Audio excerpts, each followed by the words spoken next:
Recently, Aston Martin introduced the DBX, a hot family hauler going up against the likes of the Lamborghini Urus.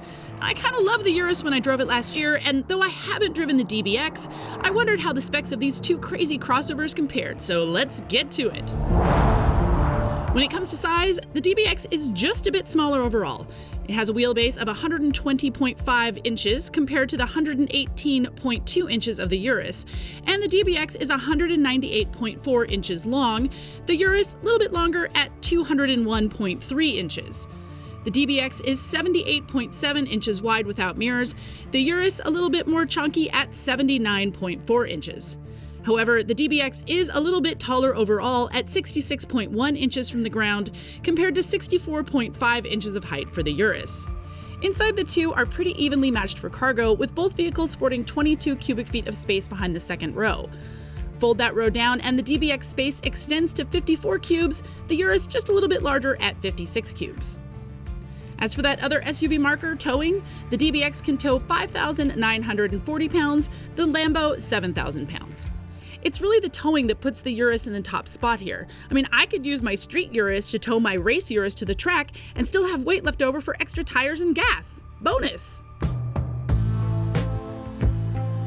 But really, if it's an SUV, it's gotta go off-road. I mean, sure, most people aren't gonna do it for, reasons, but both companies make a point of advertising their SUVs out in the dirt, so let's see what that geometry really looks like.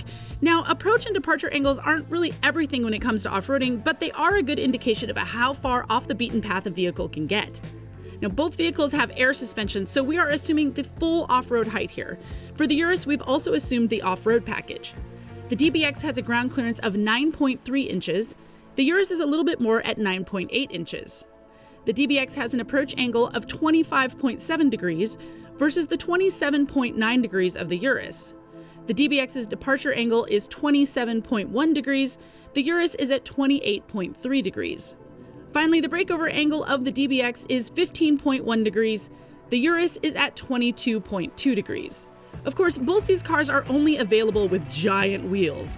I mean, the smallest you can get on the DBX is 22 inches, and on the Urus it's 21 inches, and that makes it really hard to find proper off-road tires. The most you'll get on either of these is an all-season tire, which can only go so far when that pavement turns to dirt. Still, when you look at those angles, it's Lambo all the way. Now for the fun part. I'm talking about power. Both vehicles have a 4-liter twin-turbo V8 engine. The DBX produces 542 horsepower. The Lambo, however, has a secret sauce that ups that output to 650 ponies. In terms of torque, the Aston pushes out 516 pound-feet of twist. The Lambo is at 627 pound-feet. Power gets to all four wheels in the DBX through a 9-speed automatic transmission or through an 8-speed in the Lamborghini. Which is the quickest and fastest? Well, the DBX can accelerate from 0 to 62 miles per hour in 4.5 seconds, but it takes just 3.6 seconds in the Urus. The top speed of the DBX is 181 miles per hour, while the Urus can climb all the way to a top speed of 190 miles per hour. So yeah, the Lambo is quick, and it's fast, and it wins this round.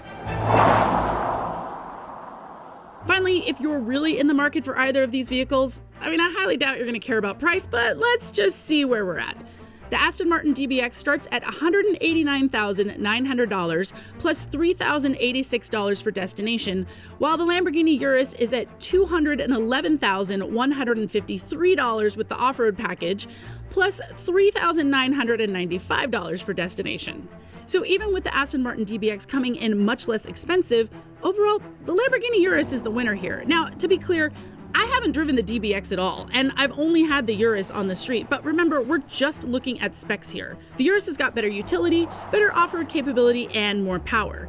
Now, some may say the Urus looks like it was beaten with an ugly stick, and I'm not sure I disagree, but the numbers don't lie. The DBX makes a valiant effort here, but it's just not enough to topple the bull.